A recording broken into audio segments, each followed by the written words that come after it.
Hola, hola, es un placer saludarles a todos ustedes hoy, 5 de septiembre del 2025, aquí en los espacios de la Corporación Internacional Líderes Latinoamérica. Y estamos en nuestro diplomado de, de lo que sería integración sensorial enfocado en el autismo y el TDAH. Agradeciendo a todos ustedes su presencia aquí hoy. Gracias por aceptar la invitación a este compromiso educativo especializado en lo que serían pues las alteraciones sensoriales enfocado en el autismo y el TDAH. Vamos a saludar entonces a Ruth Jacqueline Díaz, a Gloria Yasmín, a Sharay Hernández, a Natalia Zorrilla, a Carmen Silva, a Elizabeth Tavares, a María Victoria González, y que dice que no nos escucha, pero ya debe estar escuchando. Saludando a Rose también. Muchísimas gracias por estar con nosotros. Qué bueno que ya están activos y con aras de poderse pues concentrar y aprender con nosotros un día más. Ayer iniciamos nuestra clase inaugural con nuestro módulo número 1, que es pues la introducción del diplomado con respecto a lo que sería el procesamiento sensorial. Pero de los temas en el cual abordamos ayer era del neurodesarrollo. Mañana sábado tenemos nuestra primera evaluación, que es una autoevaluación, en la cual presten atención para que escuchen y después no estén perdidos en el espacio. Mañana vamos a tener una autoevaluación, se llama Reto Silatán.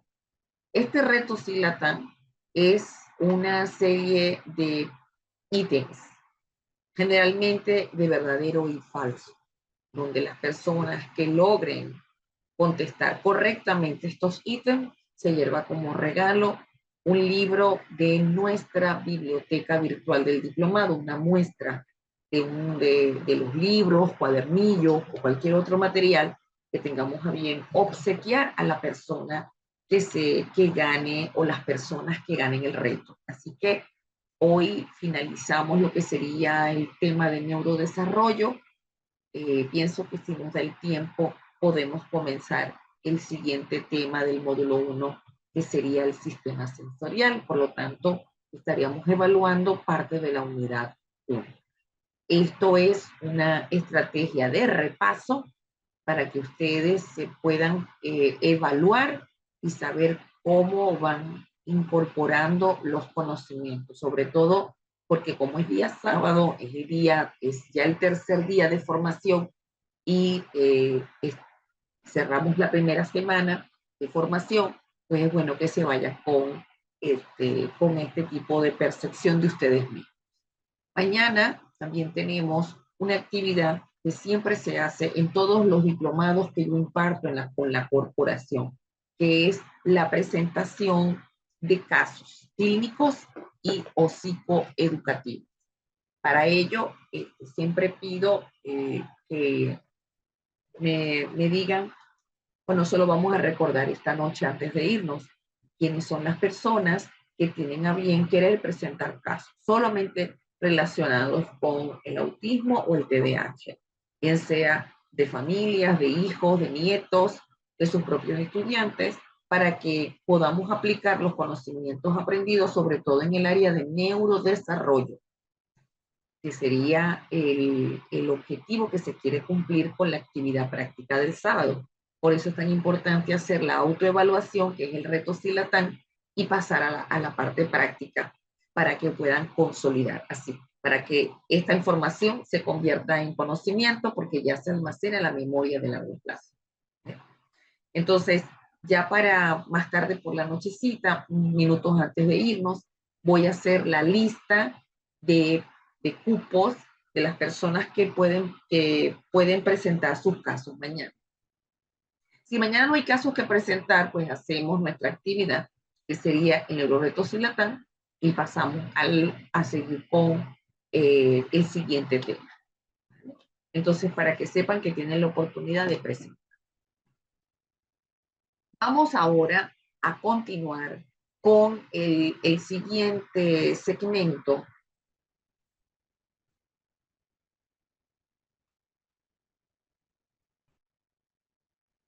Ya voy a compartir la pantalla.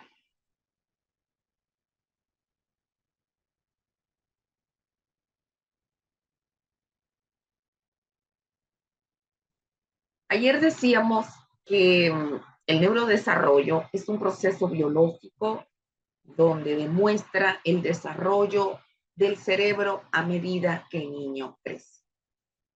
Y donde ese cerebro y sus partes se van a ir especializando gradualmente. Eso creo que pienso, es mi percepción, que tuvo que haber quedado claro cuando empezamos a dar los hitos del desarrollo por etapas, de 0 a edad hasta los 12 años de edad. Esto es así porque esta maduración también va a depender de estos circuitos que se van a instaurar, que son neuronales, y estos circuitos van a ser específicos para cada función. Por eso es tan importante tomar en cuenta que el neurodesarrollo necesita, sobre todo es el cerebro, necesita y depende exclusivamente de las experiencias desde el momento que nacemos, no las experiencias que se adquieren en la escuela, sino desde el mismo momento que nacemos.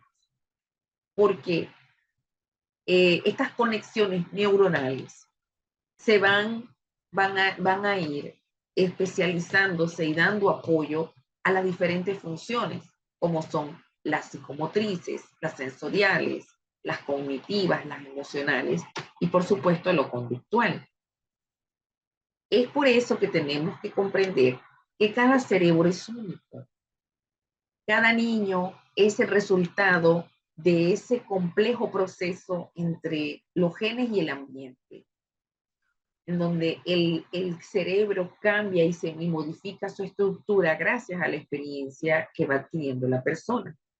Y por eso no podemos dejar de hablar de la neuroplasticidad o la plasticidad cerebral, que es la capacidad que tiene el cerebro de modificarse con el aprendizaje, dependiendo fundamentalmente desde que este aprendizaje estará dependiente de lo que es la edad y del tipo de experiencia que viva la persona. Por lo tanto, y como lo he dicho en mis artículos científicos, siempre expreso que un cerebro que aprende es un cerebro que va a cambiar, porque se va a modificar la psicoarquitectura del cerebro por las redes neuronales, por las sinapsis que se van a ir formando a lo largo de esta experiencia. De allí que el neurodesarrollo no es una patología, no es un trastorno, es un proceso que es observable. Y como es observable, se puede evaluar de manera objetiva y de manera científica. Porque recuerde, como lo dije ayer, que yo me manejo con el sustento de la evidencia científica. Y por eso el neurodesarrollo se sustenta en esto. Porque si nosotros observamos hitos de acuerdo a la edad y de acuerdo a la experiencia adquirida, por eso hablamos que hay niños que pueden tener ciertas condiciones, como por ejemplo el retraso madurativo, que no es una condición relacionada con trastornos del desarrollo, sino específicamente con condiciones que son reversibles, pero que son causadas, entre ellas, por un ambiente poco favorecedor, poco estimulador, y también por ciertos factores de riesgo, pero no son eh, eh, definitivos para un trastorno. Por eso es tan importante observar qué es lo que adquiere la persona, ¿verdad? Esta señorita Kate hijita, estamos en clase. Ya nosotros tenemos unos 30 minutos de clase. La normativa se dijo ayer. Estamos en clase, no es pertinente estar saludando porque ya el saludo se hace en el inicio. Hago esta aclaratoria porque entonces lamento y olvido que debo cerrar el grupo, porque ayer se los dije. Nosotros cerramos los chats para evitar interrupciones, porque una persona, por ejemplo, si está por el teléfono o una tablet y me está escuchando, se le va a atravesar este mensaje, cuando todavía ya nosotros no tenemos por qué estar saludando. Entonces, importante respetar las normativas, es una formación gratuita, sí, pero es una formación especializada con profesionales de alto nivel. Y por eso hay que tener respeto a la audiencia y al docente. Disculpen la interrupción. Les decía que la evaluación del desarrollo es un proceso de observación en donde se va a establecer que los comportamientos y destreza que tiene este niño está acorde con la edad y con el proceso de estimulación que ha tenido. No es igual un niño que tiene un proceso en el cual viene de un hogar donde se le da prioridad a que el niño tenga un aprendizaje a través de sus sentidos, que se mantenga activo, que muchas personas estén tratando de tenerlo siempre en actividades, con sus momentos de ocio y de descanso, a otro niño que nadie lo estimula, es solamente comer y dormir, es diferente. No con esto queremos decir que va a haber un retraso definitivo, pero sí va a costar un poco más porque hay niños que alcanzan, y esto es importante aclararlo, los niños alcanzan sus hitos, pero hay niños que no lo logran con tanta facilidad que otros, porque recuerden que les acabamos de decir que los cerebros son únicos y que esos cerebros dependerán de la base genética y de la estimulación ambiental. Entonces hay algunos niños que necesitan un poco más de apoyo que otros. Es por eso que tenemos que recordar que estas habilidades y estas funciones se adquieren a lo largo de la vida, pero que va a depender de las experiencias significativas para que se den estas modificaciones neuronales. El neurodesarrollo, recuerden que comienza a partir de la tercera semana de gestación, periodo prenatal, y se va a extender a lo largo de la vida y sobre todo hasta los 21 años de edad, porque es en esa edad cuando termina la maduración de la última estructura del cerebro, que sería el lóbulo frontal, donde está el asentamiento de las funciones cognitivas superiores, atención, memoria, concentración, las funciones ejecutivas, ¿sí? Entonces vemos que cuando hay, sobre todo en la primera infancia, se establecen las conexiones neuronales, va a haber mayores circuitos que se van a formar rápidamente en la primera infancia. Porque ayer escuchamos que el crecimiento del cerebro es exponencial en la primera etapa, que sería de los 0 a los 6 años de edad, donde casi alcanza el peso del adulto. Bueno, casi no, ya a los 6 años de edad, ese cerebro tiene prácticamente el peso del adulto. No, recuerde que el cerebro no crece de la misma manera que crece el cuerpo. Y es importante pues mencionar que toda la función del neurodesarrollo a través de la plasticidad cerebral y de las experiencias obtenidas está influenciado no solamente por patrones genéticos, sino también por este factor medioambiental tan importante. Por eso hablamos de que inclusive la inteligencia no tiene un factor determinante genético. Antes se pensaba eso, pero con las nuevas investigaciones a lo largo de los años, sabemos que eso no es así.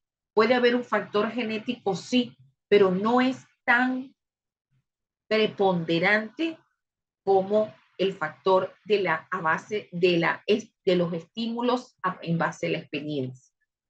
Nada hacemos con un niño que pueda tener una familia extremadamente inteligente cuando ese niño no se le estimula. Entonces, la inteligencia tiene como base la intervención integral de la persona para su desarrollo, para que genere nuevas habilidades.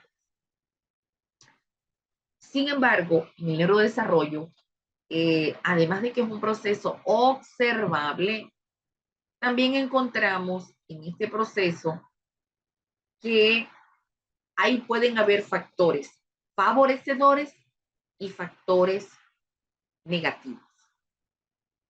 Sobre todo porque las situaciones adversas pueden producir tales daños a estos circuitos neuronales que esto puede persistir hasta la etapa adulta. Por lo tanto, son muchas veces situaciones que causan patologías irreversibles en el cerebro del niño. Por eso es tan importante tener en cuenta estos factores de riesgo. ¿Qué factores van a favorecer el desarrollo?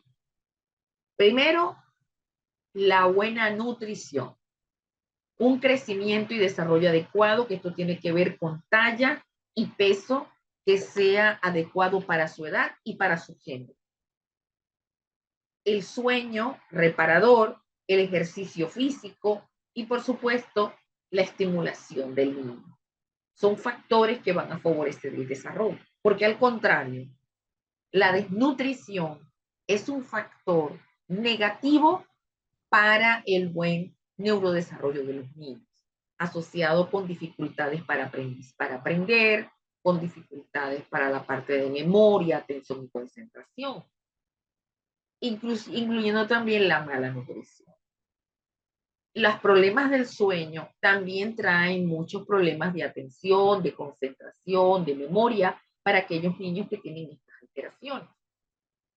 La vida muy sedentaria también no contribuye de manera positiva. Por eso la señal de alarma que nosotros vemos con un mundo globalizado y conectado por la tecnología, que es buena, que es excelente, porque eso nos mantiene en el progreso de la humanidad, y es el mal uso que se hace de la tecnología, en donde tenemos uso de pantallas indiscriminado por niños que ni siquiera caminan, y eso es lo impresionante, ni siquiera caminan y ya están manejando un teléfono inteligente. Entonces eso trae consecuencias negativas para el desarrollo. El uso indiscriminado de tablets, de teléfonos, de televisores, inclusive encendidos para niños pequeños, trae consecuencias que son bastante preocupantes para el desarrollo del niño. De hecho, por ejemplo, la Asociación Americana de Pediatría, junto con la Organización Mundial de la Salud, están dando la alerta que ningún niño menor de 2 años debe ser expuesto a ningún tipo de pantalla, a ninguno, porque hay distintos tipos de pantalla. Entonces, ningún niño debe estar expuesto a las pantallas menores de 2 años de edad. ¿Cuándo un niño debe estar expuesto a la pantalla? A partir de los 5 o 6 años de edad y no más de 1 hora. Y los adolescentes 2 horas al día. Eso no lo estamos observando nosotros, ¿verdad? Porque es preocupante. Eso trae problemas para el neurodesarrollo, que serían factores que no son favorecedores al neurodesarrollo. Pero también tenemos otras situaciones como la prematuridad, las complicaciones durante el embarazo, que pueden tener consecuencias negativas sobre este bebé. Es por eso que el neurodesarrollo debe ser evaluado. Y en dónde yo puedo evaluarlo dependiendo de la finalidad que tengo yo para el mismo. En esto está, por ejemplo, la detección de alteraciones en el neurodesarrollo por edad. Aquí vemos, por ejemplo, los signos de alarma. Signos de alarma que pueden estar presentes a nivel del examen físico. Recordando lo que vimos ayer, los signos de alarma que son impresionantes al verlos, tienen que tomar en cuenta el momento evolutivo del niño. Fíjense que con lo que habíamos explicado ayer, tenemos que recordar que un niño de 0 a 3 meses de edad estará tenemos que ver que el niño cumple con los hitos esperados, porque ya comienza su desarrollo psicomotriz. Pero para los 3 meses de edad tiene que observarse el contacto visual. Entonces, un signo de alarma es que no fije la mirada y no haga contacto visual. Que el niño, por ejemplo, ya cuando pasa el segundo mes, no vemos que tiene movimientos oculares en donde él sigue objetos con la mirada. Solo que, y eso es recomendación para el neurodesarrollo, no debemos colocar objetos que estén fuera del campo visual, porque si no el niño no va a verlo. Tenemos que colocarlos cerca del campo visual porque todavía su sistema visual está inmaduro. Entonces, si nosotros colocamos objetos en el campo visual y el niño no los sigue, eso es una señal de alarma. Señal de alarma, que le pongamos algún sonido y el niño no reaccione. Si está, si está la madre con él y el niño pues está irritable, con llanto frecuente, ni siquiera lo tranquiliza la voz de la madre. Entonces, esa irritabilidad y ese llanto frecuente también es una señal de alarma, en donde se pueden observar problemas de succión o de alimentación y problemas del sueño. Entonces, ¿qué toca? Que cuando se observan estas situaciones hay que evaluar para saber qué está sucediendo en el niño. ¿Qué pasa de 3 a 6 meses de edad? Pues fíjense que, sumado a lo anterior, no mantiene la mirada, porque se supone que ya puede hacer el contacto visual y puede escanear, ver personas en movimiento y objetos también. Y que cuando lo tenga voces conocidas, él ni siquiera tenga el interés de orientar la mirada hacia donde lo están llamando. No vemos entonces eso tan importante que es el inicio del balbuceo. No vemos el balbuceo. No observamos cómo tiene la sonrisa social, ¿verdad? Y vemos con preocupación, por ejemplo, que ya para esta edad en la cual tiene que tener un control cefálico, porque ayer estábamos platicando, el desarrollo psicomotriz sigue la ley cefalocaudal, en donde la cabeza es lo primero que tiene que sostenerse. Entonces, para esta edad observamos que no presenta el sostén cefálico. También podemos observar que el niño o está demasiado blandito, demasiado rígido, donde puede ser o hipotonía o hipertonía. Los niños recién nacidos mantienen las manitos cerradas porque tienen reflejos inmaduros, pero se espera que después, ya después del tercer mes, ya los niños empiecen a abrir las manitos en flexo-extensión. Entonces, un niño que ya para tener de 3 a 6 meses de edad no mantiene sus manos abiertas sino cerradas, es un señal. También hemos visto que ya para esta edad, la consolidación de la motricidad fina, ¿no? Donde vemos que hay movimientos de agarre. Entonces, si el niño no toma los objetos o le cuenta mantenerlos, también tenemos que verlo como un signo de alarma. Ya ha llegado el año, ¿qué es lo que nos tiene que llamar poderosamente la atención? Que si ya para el año ha alcanzado la mayor parte del desarrollo psicomotriz, porque ya para el año se puede levantar, pero no puede brincar, no puede saltar o correr todavía. Estará en ese proceso porque tiene que dominar su cuerpo. Entonces, llamará poderosamente la atención que no se mantiene sentado, no balbucea, no emita sílabas, no hay las primeras palabras. No comprende las palabras, porque en este caso, ya para el año de edad, el niño sabe, comprende cómo se llama. El niño puede entender instrucciones muy, muy básicas. Entonces vemos que no hay ese tipo de comprensión.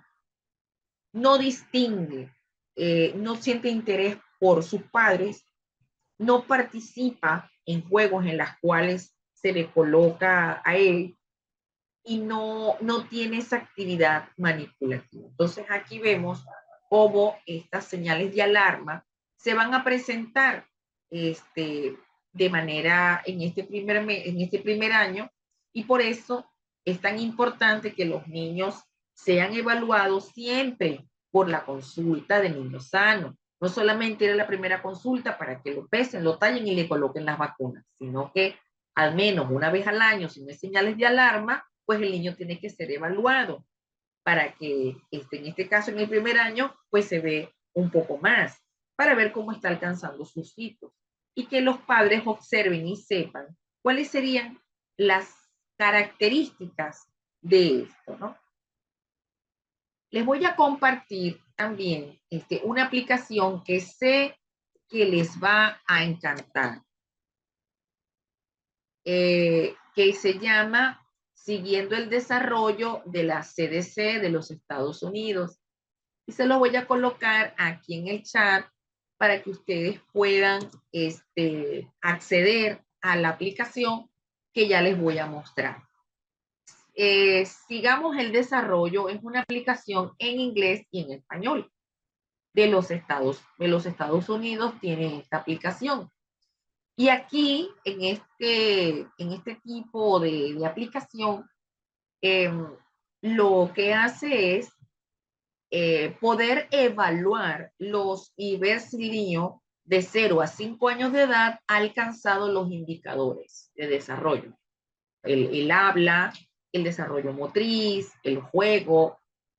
Y esto es una aplicación que se puede descargar de manera gratuita en los dispositivos iOS y Android. Bien sea el iOS para el App Store del iPhone y para el Android en el Google Play. Lo pueden descargar y fíjense que lo pueden utilizar los médicos pediatras, los psicólogos clínicos, los psicólogos infantiles, lo pueden tener las mamás en su teléfono, porque esta aplicación permite, por ejemplo, que aquí el niño, aquí tenemos aquí el caso de Alex, ¿no? Aquí, por ejemplo, usted puede montar la foto, colocar el nombre y la lista de indicadores. Le va diciendo, si el niño tiene 4 años, le van a colocar los indicadores de lo que debería de estar presente allí. Luego te dice, si hay alguna situación de alarma, te dice cómo la importancia de que debes reaccionar pronto, que eso significa que ante la señal de alarma tienes que consultar con un pediatra, ¿verdad? Consejos, actividades. Si el niño tiene citas, por eso los pediatras y los psicólogos clínicos infantiles pueden utilizar esto porque no es necesario una historia clínica, lo tienen en el teléfono del niño. Ahí hay fotografías, pueden colocar videos del niño para que puedan observar este desarrollo. Consejos y actividades donde le pueden ayudar mucho para poder estimular al niño y ciertamente este tipo de aplicación no brinda diagnóstico, es una aplicación, pero sí te dice cuándo reacciona. En los casos de los prematuros que vamos a ver, es obligatorio hacer la edad corregida. Entonces, cuando son prematuros y la persona va a ingresar a este caso, pues entonces hay que calcular la edad corregida para los prematuros, ¿no? Porque en la lista de verificación se debe hacer. Y en la aplicación te da la opción de que si no te acuerdas o no estás muy seguro de cómo es la edad corregida, pues en la aplicación te la brindan para que la puedas observar y la puedas aplicar. ¿Ves? Entonces aquí tenemos pues cómo hacer el cálculo de la edad corregida. Lo podemos colocar en español. Y aquí la edad corregida es la recomendación que te da la Academia Americana de Pediatría. Sobre todo para los niños prematuros, ¿verdad? En la cual, porque recuerde que el prematuro tenemos que calculárselo, porque recuerde que no nació a las semanas esperadas, nació antes. Entonces, este tipo esto se da en niños en los programas de estimulación temprana, en las consultas, para que veamos la diferencia de meses y de días. Entonces la aplicación te da la oportunidad de hacer esto. Entonces aquí lo tienen, no, lo muestro para que no se me olvide que, que allí lo tiene,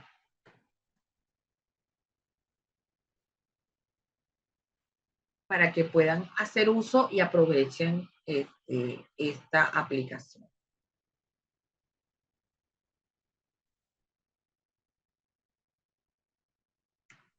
Vamos a volver a compartir.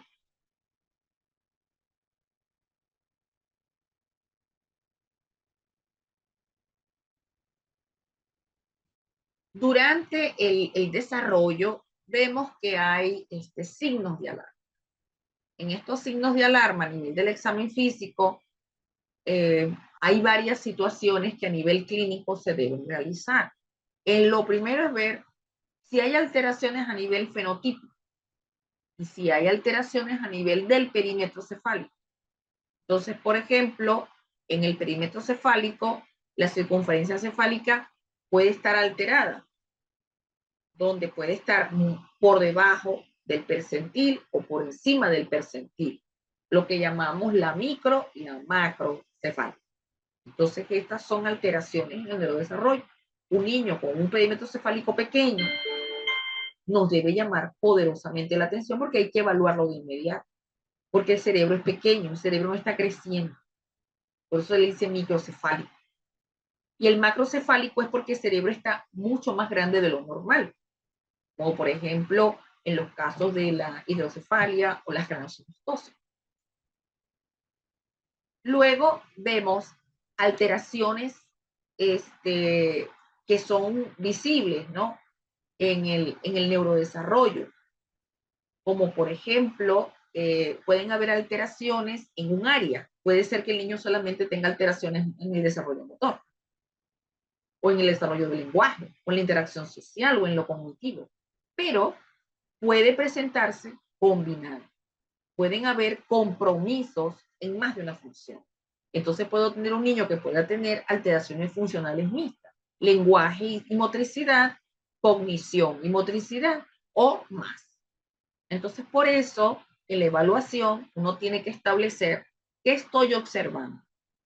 Desde el punto de vista del neurodesarrollo, este niño tiene un comportamiento y una destreza que está acorde con su edad, su crecimiento y desarrollo, perímetro cefálico, talla y peso, y sus características faciales y corporales son acordes con un niño normal, típico a nivel corporal o no.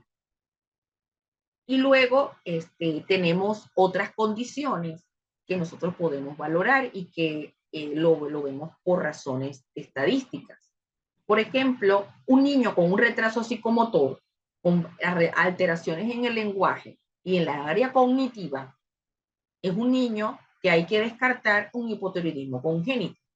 Es muy importante recordarles que en sus países, todos sus países, tienen el programa de pesquisa neonatal, que incluye no solamente la detección de hipotiroidismo, sino que pueden haber, establecer más. Hay programas que tienen hasta 100, de 100 a más de 150 enfermedades que se pueden detectar solo con un papel filtro. Se hace un piquetillo a nivel del talón del niño, se deja esa sangre capilar en ese papel filtro y se lleva a cromatografía por bioquímica para observar si podemos detectar este tipo de alteraciones metabólicas, enfermedades huérfanas. Entonces, el hipotiroidismo es una enfermedad que causa discapacidad intelectual, ¿no? Cuando no es tratado. Por eso se puede detectar, digamos que estos son actividades de prevención del neurodesarrollo. Por eso hablamos que hay pesquisa para prevención de situaciones que aunque se las tengan, al instaurar tratamiento, la enfermedad no progresa. Entonces será un niño que tendrá hipotiroidismo congénito, pero tratado.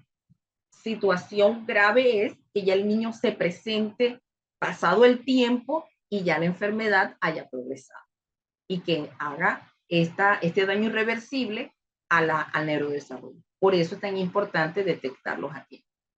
Por otro lado, se evalúa en el neurodesarrollo esta capacidad auditiva. A los niños no se les pueden hacer audiometrías porque no hablan. Entonces, en este caso, las alteraciones de la audición se detectan a través de pruebas neurológicas como los potenciales auditivos de tallo cerebral y también podemos hacer los potenciales visuales de tallo cerebral para ver su capacidad para ver. Y allí podemos determinar si hay o no hipoacusia. Porque la baja capacidad auditiva tendrá principalmente problemas relacionados con el lenguaje. Y los niños, por ejemplo, que tienen autismo, tienen problemas de lenguaje. Por eso se deben evaluar desde el punto de vista auditivo. ¿Sí? ¿Cómo evaluamos el neurodesarrollo infantil? Pues utilizamos una serie de escalas y baterías, como por ejemplo el inventario del desarrollo de Battelle, la escala de desarrollo de Bailey, que son pruebas que luego del examen físico se realizan para hacer complementario la evaluación. Estos son pruebas de evaluación del neurodesarrollo. Para niños, por lo menos el Battelle, que a mí me gusta utilizar, lo que es el que yo aplico en la consulta, es de 0 a 5 años de edad, a 8 años de edad, perdón. Luego tenemos la evaluación de la escala motora, donde podemos hacer el Peabody, entre otras evaluaciones del desarrollo motor. A nivel del desarrollo infantil también nosotros utilizamos para evaluar el desarrollo psicosocial en caso tal de que observemos que hay alteraciones a nivel de la sociabilización. Entonces utilizamos la escala de madurez social de Vineland. Y así, por supuesto, acompañado de una buena historia clínica y de la valoración pediátrica, que es tan importante porque el pediatra no solamente hace la valoración del neurodesarrollo, sino que también hace la valoración de la experticia, de talla, de peso, de la circunferencia cefálica y la recolección de antecedentes de importancia. Vemos pues que uno de los elementos, una de las primeras pruebas que se hacen al nacer y que solamente se pueden hacer en los primeros 5 minutos de nacido es el Apgar. Ya el Apgar me indica el pronóstico del niño. A mayor Apgar, mejor pronóstico.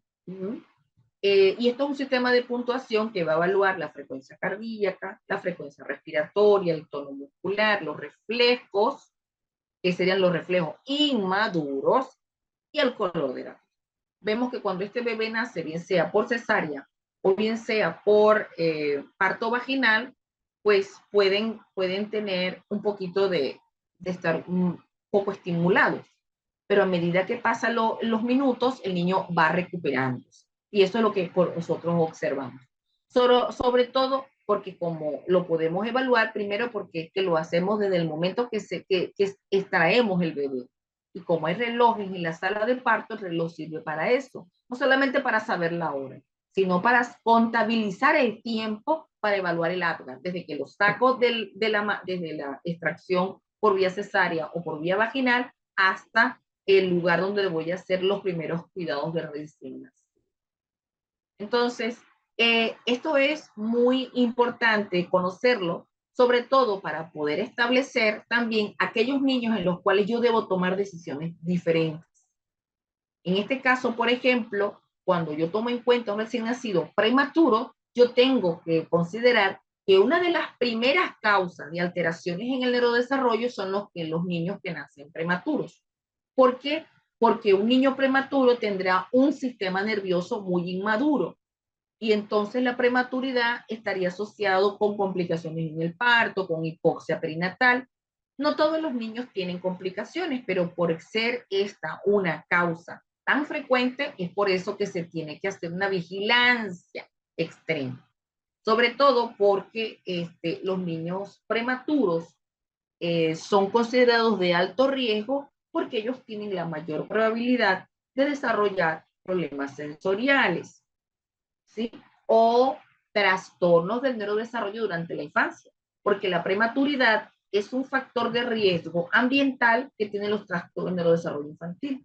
Los trastornos del neurodesarrollo, como el autismo y el TDAH, que son de origen neurobiológico, donde tienen una causa genética como una mediación medioambiental, pues de las causas medioambientales, la prematuridad es la que sale siempre a la palestra. Y es por eso que tenemos que clasificarlos, saber si el niño es prematuro, cuántas semanas de gestación tenía al momento del nacimiento. Porque un alto riesgo es un niño que nace antes de las 32 semanas. No es igual un niño que nace a las 36 al que nazca a las 32. Otros niños pueden nacer prematuros, pero tener un buen peso. No es situación obligatoria de que si es prematuro nace con bajo peso. No, hay prematuros que nacen con buen peso, pero eso no los protege. Y tenemos prematuros con bajo peso. Entonces tenemos la prematuridad o podemos tener niños a término con bajo peso y presencia de patologías graves. Esas patologías graves tenemos que clasificarlas. Las que son de las de la madre, donde la madre pudo haber tenido complicaciones durante el embarazo, complicaciones placentarias y las complicaciones que tiene el feto. Por eso tenemos que clasificar ese alto riesgo. Y cuando es así, se debe tomar una decisión, porque antes de egresar ese niño de un centro hospitalario, la madre tiene que comprender que el niño tiene que ir a una consulta clasificada como de alto riesgo. Vamos a suponer que va a una consulta de niños sano y la está pagando, pero resulta que ese pediatra debe clasificarlo en su historia clínica, en su centro asistencial, como un recién nacido de riesgo porque es prematuro. Y por lo tanto es un programa de seguimiento que va a estar adaptado a las necesidades de cada caso y que tiene una duración mínima de 2 años, en la cual el niño, de acuerdo a su desarrollo, en el primer año lo vamos a ver más de 2 veces, pero ya luego lo vamos a ir espaciando. Eso sí, donde cada consulta vamos a hacer las revisiones de crecimiento, peso, talla, circunferencia cefálica, junto con la edad corregida en el momento del ingreso. Y otro seguimiento donde vamos a ver la evaluación del desarrollo, observar por cada consulta y enseñándole a la madre la importancia de determinar las señales de alarma para que ella, hace donde toque la consulta y lo vea, entonces pida la consulta de inmediato. Valoramos además del neurodesarrollo, evaluamos la visión, la audición y otros problemas que pudieran estar presentes y que allí se toma la decisión de acuerdo al caso del niño, porque recuerde que el programa se adapta a los casos en particular y no tratarlos a todos por igual. Por eso es tan importante este tipo de actividad. Sin embargo, aunque depende de cada caso, esto va a depender porque hay revisiones que se llevan mensuales, otros se llevan un poco más espaciados. Esto va a depender de cada caso. Sin embargo, aunque a los 2 años se haga la evaluación completa, porque recordemos que a los 2 años de edad es donde se completa el desarrollo, el psicomotriz, el lingüístico, porque ya para esa edad ya el niño camina, el niño brinca, el niño corre, el niño habla. El niño tiene un desarrollo sensorial, el niño tiene capacidad para el desarrollo cognitivo. Allí vemos el que podamos observar los hitos esperados para su edad. Sin embargo, de acuerdo a los factores de riesgo que ellos tengan, como por ejemplo, una familia que tenga como antecedente casos de autismo, de TDAH, de trastornos del lenguaje, de problemas mentales como esquizofrenia, bipolaridad, depresión, entre otras, o enfermedades neurológicas, por ejemplo, u otros antecedentes de importancia, entonces se debe extender mínimo hasta la escolarización, mínimo, porque hay trastornos en el neurodesarrollo infantil que no se presentan en edades tempranas. Entonces, por ejemplo, el autismo puede presentarse en etapas tempranas, pero en otros casos no se presenta las características muy tempranamente, porque estas personas pueden camuflajearse socialmente y poder adaptarse. Tienen autismo, pero no demuestran todos los signos. Habrán signos, siempre opino de que siempre hay signos allí presentes que llaman poderosamente, pero no son tan aparatosos como que la madre esté buscando especialistas. Y también tenemos otros trastornos que no se ven al inicio, como por ejemplo los trastornos específicos del aprendizaje, de la lectura, escritura y matemática, llamada en otros espacios la dislexia, la discalculia y la disgrafía, que no se van a presentar en esta etapa, sino cuando el niño empiece el proceso de la enseñanza instrumental, de los procesos de lectura, escritura y el aprendizaje de las matemáticas. Ahora bien, esto no termina aquí, porque la madre, además de ir a la consulta, debe estar en un centro de atención temprana. Obligatoriamente debería ser así, porque el niño necesitará entonces la atención de un equipo multidisciplinario, además del pediatra, el neuropediatra, los fisioterapeutas, los terapeutas ocupacionales, pedagogos, psicólogos y logopedas que puedan atender a un niño. Entonces no es que el niño prematuro va a la consulta y ahí se acabó la canción. No, la canción tiene muchas más partes, porque es importante que el niño sea valorado en un centro de estimulación temprana. ¿Qué les parece si vamos a habilitar el chat? Porque vamos a trabajar con un caso práctico y también verificar si tienen inquietudes y preguntas, en el cual lo pueden preguntar vía chat o también pueden levantar la mano virtual y yo poderles dar la palabra para poder responder preguntas con respecto al tema que estoy hablando. Vamos a hacer este caso práctico, que es el caso de Rosa. Aquí nosotros no queremos que usted esté dando diagnósticos de un caso en el cual nosotros no tenemos la suficiente evidencia. El caso es un ejercicio práctico que está destinado a que usted pueda determinar factores de riesgo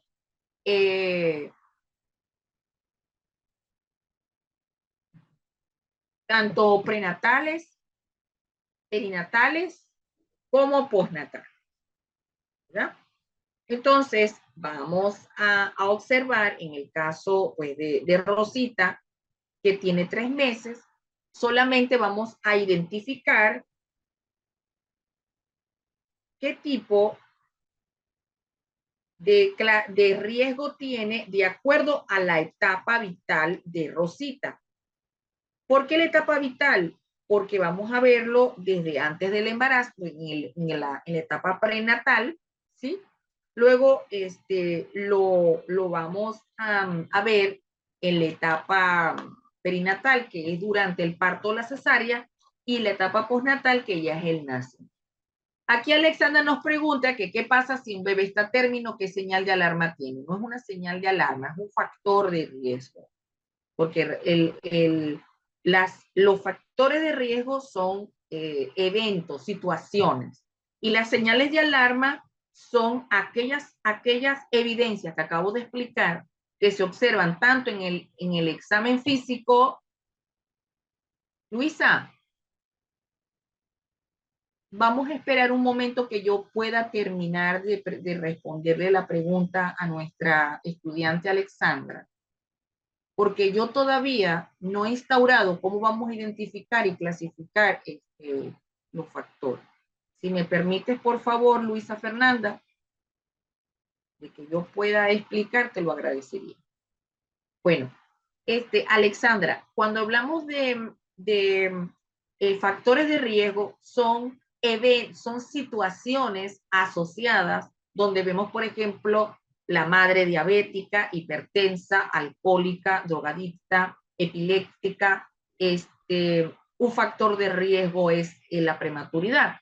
Pero cuando hablamos de una señal de alarma, estamos observando son que los hitos del desarrollo no se dan acorde con lo esperado para la edad. Entonces, cuando hablamos de un niño post-término, hablamos de al aumento del riesgo. ¿Cuándo se considera un post-término? Pasado las 42 semanas de gestación, porque eso sí tenemos que habilitar. Un pretérmino de riesgo, 32 semanas.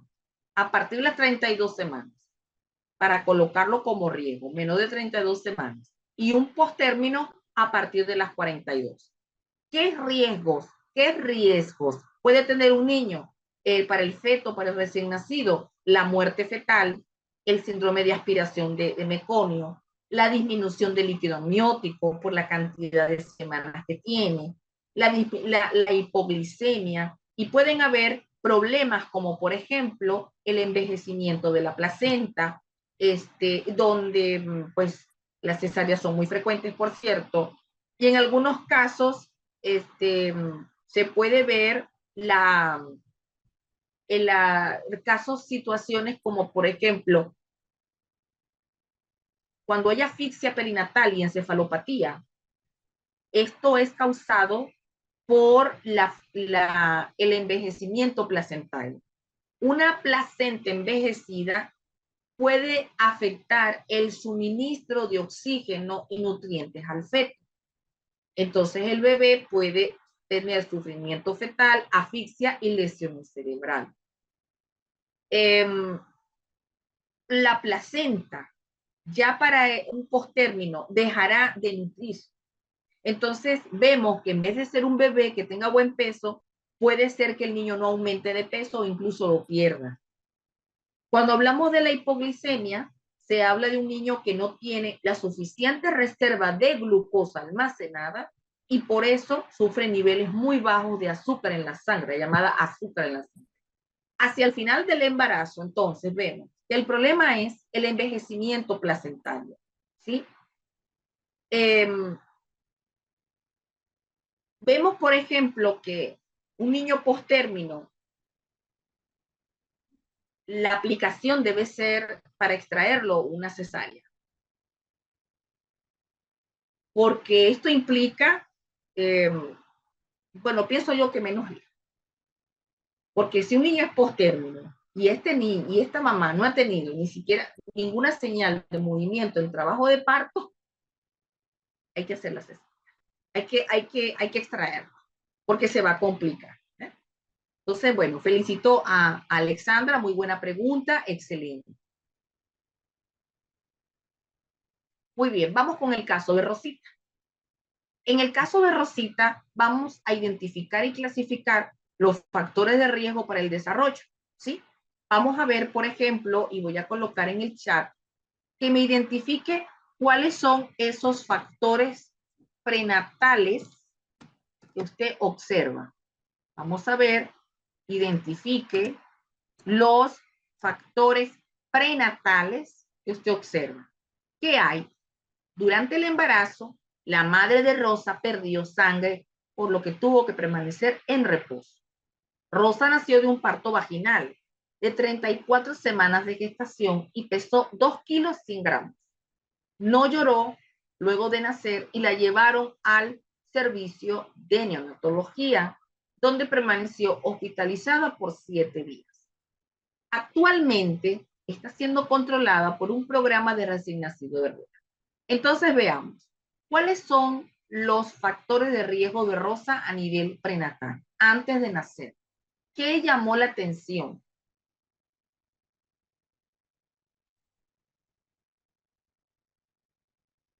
Ok, muy bien. Entonces, comenzamos por lo prenatal, porque yo no he pedido ni perinatal ni postnatal. Ahorita en lo prenatal vemos que el evento en lo que sería el ciclo de vida de ese embarazo de Rosa fue la pérdida sanguínea que motivó a la madre a estar en reposo. Muy bien. Ahora, localice cuál es el evento. Rebeca, no podemos decir que sea hemorragia, porque en el caso no dice hemorragia. Por eso les decía, no presentemos diagnósticos que yo no puedo aseverar, porque en el área clínica nosotros no podemos estar haciendo aseveraciones de las cuales no podemos comprobar. La madre presentó pérdida de sangre y no tenemos otra información. Si yo digo otra cosa, estoy mintiendo. Recuerden que nosotros en clínica utilizamos la evidencia.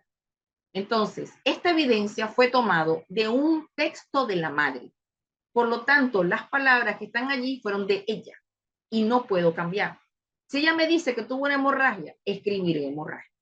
Entonces, muy probablemente la pérdida de sangre pueden haber sido manchitas o puede haber sido alguna hemorragia que duró 2 días y luego se quitó, pero no le estuvo en reposo. Pero tampoco me dijeron cuánto tiempo estuvo en reposo. ¿Sí? Entonces, a nivel perinatal, ¿qué pasó a nivel perinatal? ¿Verdad? Aquí la gente dándole con que lloró al nacer, lloró al nacer, lloró al nacer, y nadie se ha dado cuenta que esta niña es prematura. Tiene 34 semanas. ¿Cuál es el evento perinatal? Que ese es un embarazo simple pretérmino de 34 semanas. Ese es el evento perinatal porque es un embarazo que se está clasificando porque ya la madre entró en tuvo un trabajo de parto prematuro. Entonces tenemos un, un embarazo simple pretérmino de 34 semanas, por tanto, un embarazo prematuro, perdón, un embarazo pretérmino, ¿sale? Allí termina la clasificación. Eso es en el momento que nace. Entonces, ¿qué pasa con el peso? ¿Es un factor de riesgo? Por ejemplo, el peso está bien.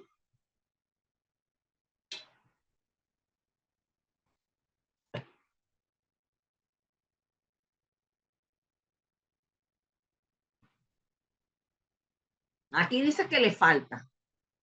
Pues sí, porque un peso adecuado sería 2,500, pero para un bebé a término. Entonces, para ello, recuerden, ¿no? Recuerden, a término. Este bebé tiene 34. Entonces, ¿cuál será un peso adecuado para él? Porque una cosa es que sea pretérmino, porque eso lo expliqué, y otra muy distinta es pretérmino y de bajo peso. Para eso hacemos la edad corregida, para establecer luego con la edad corregida si ese peso que él tuvo está acorde. Eso es importante. Lo otro es, en la etapa postnatal, ya al momento del nacer, ¿qué fue lo que nos llamó la atención? Que no lloró al nacer.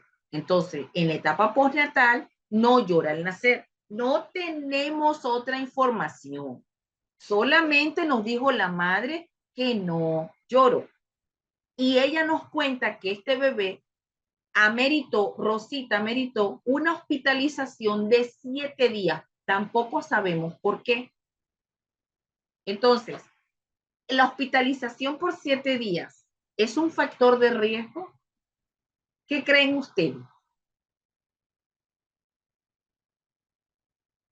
Claro, muy bien, así es, aunque es necesaria para la atención de la salud de este bebé, las estancias de hospitalización se consideran de alto riesgo mientras más tiempo estén. No es igual que un bebé recién nacido esté 48 horas a que esté 7 días, ¿verdad? Entonces no es igual. Mientras más tiempo está hospitalizada, a más factores de riesgo se expone esta bebé. Infecciones, contaminaciones en el área. Eh, entonces, no, como no sabemos más del caso, entonces fíjese, de acuerdo a la decisión del equipo médico, a Rosita la ingresan en un programa de recién nacido de alto riesgo. Mi pregunta es, ¿ustedes están de acuerdo con que a Rosa se le haya ingresado? Muy bien, Yeniré. Así es. Muy bien. ¿Por qué estamos de acuerdo? No solamente porque es un prematuro, sino por todas las situaciones que este bebé pasó y que no conocemos porque solamente tenemos el texto de la madre. Entonces, por el texto de la madre decimos, bueno, hubo pérdida hemática durante el embarazo. No sabemos cuándo, cómo fue, no sabemos cuánto tiempo estuvo de reposo, si ameritó tratamiento, no sabemos.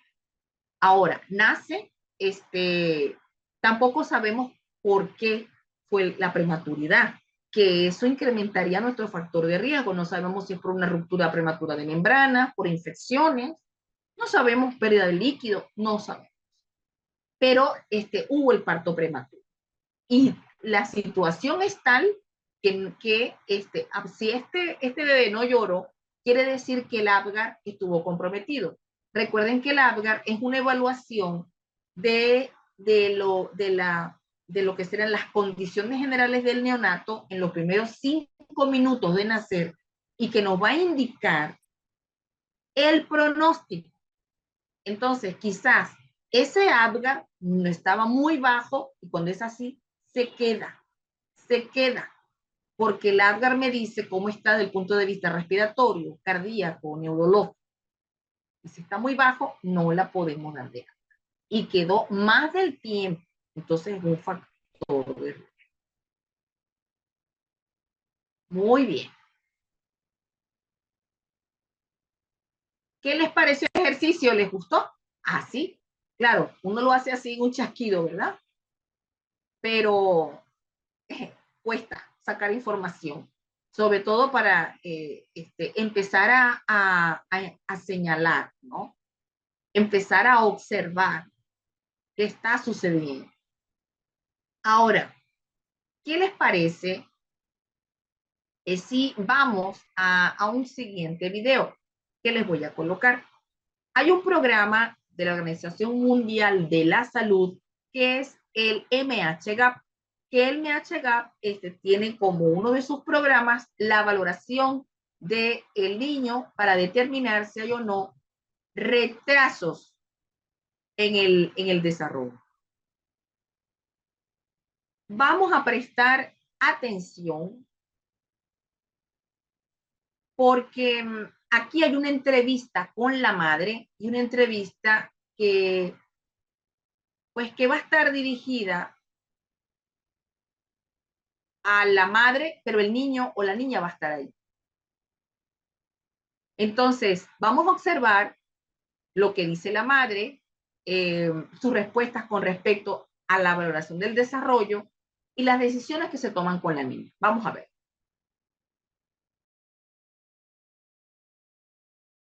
Muy bien, habilitamos el chat para sus preguntas e inquietudes con respecto al video que estamos observando. Vemos pues que en esta entrevista es muy importante observar varios elementos para ver, para ver de primera mano la secuencia que se debe seguir. Entonces, en una entrevista como esta, siempre es muy importante valorar, establecer cuál es el comportamiento del niño en sus diferentes contextos. En este caso, en el contexto del hogar. Si está escolarizado, evaluar el contexto de la escuela. Y donde es muy importante tener como primera parte de la entrevista la preocupación de la madre, que por cierto, visiblemente preocupada, bastante abrumada se ve la mamá con respecto al caso de Leticia. Entonces, eso es muy importante conocerlo para brindarle apoyo psicológico o de intervención psicofamiliar al núcleo familiar de Leticia, dada la circunstancia del comportamiento que Leticia tiene. Ahora, de acuerdo a lo observado, una pregunta que vamos a poder establecer. ¿Cuáles son las áreas del desarrollo que usted considera que Leticia tiene alteraciones o retrasos? Vamos a ver. ¿Cuáles son las áreas del desarrollo que usted considera que Leticia tiene alteraciones o retrasos?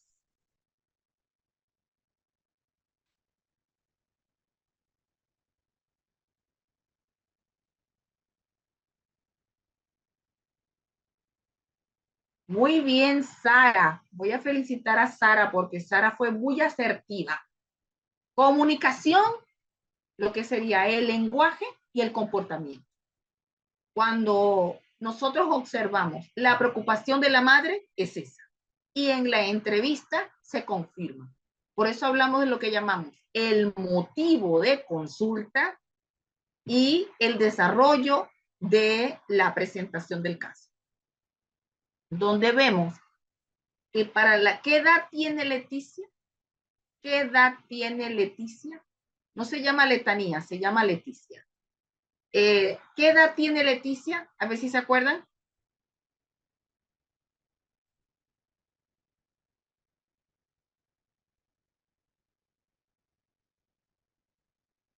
Creo que nadie sabe cuál es la edad de Leticia.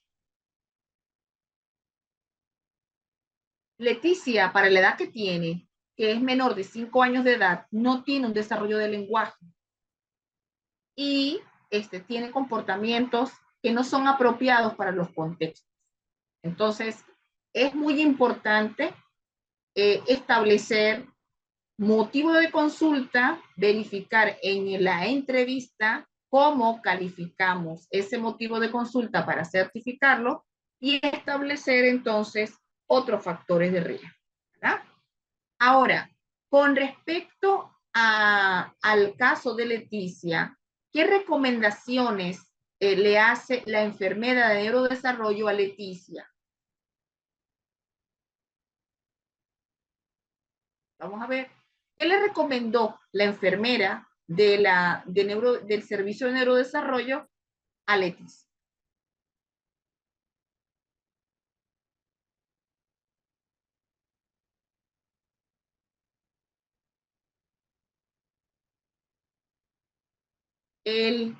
La recomendación es valorarla por un neuropediatra. Él no puede ir a un chequeo mensual, ni puede ir a un pediatra. No, tiene que ir a una valoración especializada, porque ya para la edad que tiene claras señales de alarma, porque para su edad no ha alcanzado los hitos específicos de su desarrollo y por lo tanto se habla de un retraso. Entonces Leticia no puede ir a chequeos para ver cómo está, tiene que irse directamente a una evaluación especializada porque el especialista derivará a hacer evaluaciones o hacer algunas otras condiciones de exámenes, estudios especializados, dependiendo de cómo podemos afrontar. Recuerde que no sabemos qué va a pasar con el caso de Leticia porque es una pregunta exploratoria. Entonces, yo no sé si fue un foniatra, no sé. Solamente se le derivó a una consulta especializada y es el neuropediatra. Más allá de allí, no sabemos. Recuerde que no podemos decir lo que no podemos comprobar, porque es una pregunta, porque es una entrevista exploratoria de primera vez. Entonces, esto quiere decir que va para neuropediatría, pero que se mantiene en la consulta de neurodesarrollo, porque esa es la norma. Tiene que mantenerse en evaluación constante porque ese es un centro de estimulación temprana. La estimulación temprana se da de 0, no más. Hay programas que los cierran a los 5 años, pero es hasta allí. Por eso tiene que ir al centro para que sea intervenida mientras es valorada por los especialistas. ¿Qué les parece el ejercicio? Es una entrevista del programa MHGA de la Organización Mundial de la Salud, que entre sus programas está la evaluación del neurodesarrollo, la evaluación de la conducta en la población infanto-juvenil. Bien. Andy, usted tiene la mano levantada. Dígame, ¿en qué la puedo ayudar? Ya que no tiene su comentario por el chat. Buenas tardes, profesora. Bueno, buenas noches, ya aquí en Chile son las 9.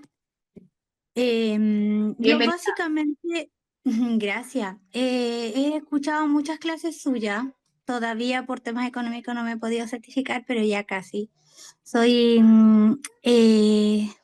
Estudié en el área de educación, soy educadora de párvulos, hace bastante tiempo que no ejerzo, pero estoy siempre pendiente. Tengo un hijo que a los 3 años estuvo hospitalizado por asma bronquial. De ahí con sus problemas de sueños y algunos de conducta, a los 3 años quedó bajo observación neurológica y de ahí ya tiene 9 años y sí está diagnosticado con autismo de primer grado y tiene serios problemas de conducta y a pesar de todas las terapias ha avanzado significativamente. Él ya tiene 9 años, como le dije, y tengo otro hijo del cual yo quisiera hacerle una consulta, porque de mis 3 hijos, yo también fui diagnosticada con trastorno del autismo igual de alto funcionamiento, nivel 1, autismo femenino como se le llama acá. Y de mis 3 hijos, mi hijo menor empezó a caminar afirmado casi a los 5 meses, de lo cual yo empecé a comprarle zapatitos de bebé porque se resbalaba en el piso, etc. Pero él hasta el año pasado estuvo en sala cuna. Él es súper, súper inteligente. Él entiende absolutamente todo. De hecho, ahora, casi a los 3 años, él tiene bastante claro sus emociones. Cuando llora, por ejemplo, dice, me siento muy triste. Ayer me contaba una actividad que tuvo en el jardín que le dio mucha pena. Pero él, hasta el año pasado, en sala cuna mayor, que se le llama aquí en Chile, hasta los 2 años, era poco lo que hablaba, decía palabras significativas como agua, pero todo lo hacía a través de indicaciones. Yo creo, de lo cual quiero salir de la duda, he conversado con varios profesionales, pero aquí en Chile el sistema, sobre todo del trastorno del espectro autista en el área público, es bastante deficiente. En el área de enfermería, que es lo que lo ve en el programa de atención a niños sanos en el sistema público. Yo creo que él sí hasta cierto tiempo, que es lo que quiero que usted me pueda aclarar, yo creo que él tuvo problemas de lenguaje. Todo lo hacía a través, o sea, mayoría de las cosas lo hacía a través de la indicación. Por ejemplo, hasta el día de hoy me cuesta que diga auto. Ahora dice wiu, pero habla mucho, entiende mucho ahora, de los 2 a los 3 años. Pero hasta esa le costó decir varias palabras a pesar de sus habilidades. No sé si me voy a entender. Yo como educadora, igual aquí en la casa, cuando le quería enseñar una palabra, se la enseño a través de palmas. Entonces yo creo que sí has tenido una buena estimulación del lenguaje, pero quiero que me gustaría saber si específicamente él tuvo algún retraso en el lenguaje, porque se habló también en uno de los cursos que la comunidad de ahí ofrece, que a diferencia del área motor, Sí, Andy, disculpa que te interrumpa, Andy. ¿ya? Ahorita me parece muy interesante el caso, ¿verdad? Ya. Pero cuando yo comencé la clase hoy, yo dije que mañana es el espacio para presentar casos. Y tú estás presentando algo personal en Ya. una clase. Ya. Entonces, me Pues, gustaría que por favor organizara mejor la información, porque tengo así como me diste información un poco por allá, un poco por acá. Organízame ya. bien la información del caso que Ya. tú quieres que yo revise. Busca esta noche las evaluaciones que le hicieron a tu hijo, los informes médicos. ¿Te Ya. parece? ¿Lo tienes a mano? Es que al chico del cual le hablo, de la sala cuna, no le han hecho nada porque no es evidente. Yo lo encuentro extraño porque su nivel de entendimiento es bastante alto. Como le digo, un niño que ya antes de los 3 años reconoce que se siente súper triste cuando llora. Ayer tuvo una situación en el jardín que lo hizo sentir muy mal y me lo expresa. Lo que de todas maneras yo quería saber si en realidad él tuvo en algún momento un retraso del No lenguaje, lo perdón. sé, porque no conozco el caso, no te puedo decir, tú quieres que te dé un diagnóstico y yo no te lo puedo Ya, dar. ya, No, yo tengo, más o menos. no he evaluado el niño, no he hecho la entrevista a la madre, o sea, aparentemente no es tu hijo, sino un estudiante que tienes en el centro. Es mi hijo, yo lo veo Pero es aquí en que, la casa. pero es que fíjate que por eso yo veo que, o sea, como cuando tú me haces el feedback, yo no sé si ¿Ya? soy yo, pero yo no te estoy entendiendo. Te digo, háblame de tu hijo, y me dice, no, es que tengo un niño en un centro. Bueno, entonces, ¿de quién estamos hablando? Ya. No, la Entonces, verdad a es que yo ver, le estaba es hablando, tu hijo. a lo que voy es que tenemos antecedentes como familia. Le estaba hablando primero de mi hijo mayor, que él tiene la condición, posteriormente yo fui evaluada también, y Ajá. específicamente la consulta es hacia mi hijo menor, que él ya va a cumplir ¿Cuántos 3 hijos años. tienes tú, Andy? Tengo ¿Cuántos 3 hijos hijos, tienes tú? 3. 3. Ok, Sí. el mayor tiene autismo. No, Ajá. el mayor Tú de tienes la evaluación, autismo. yo sí.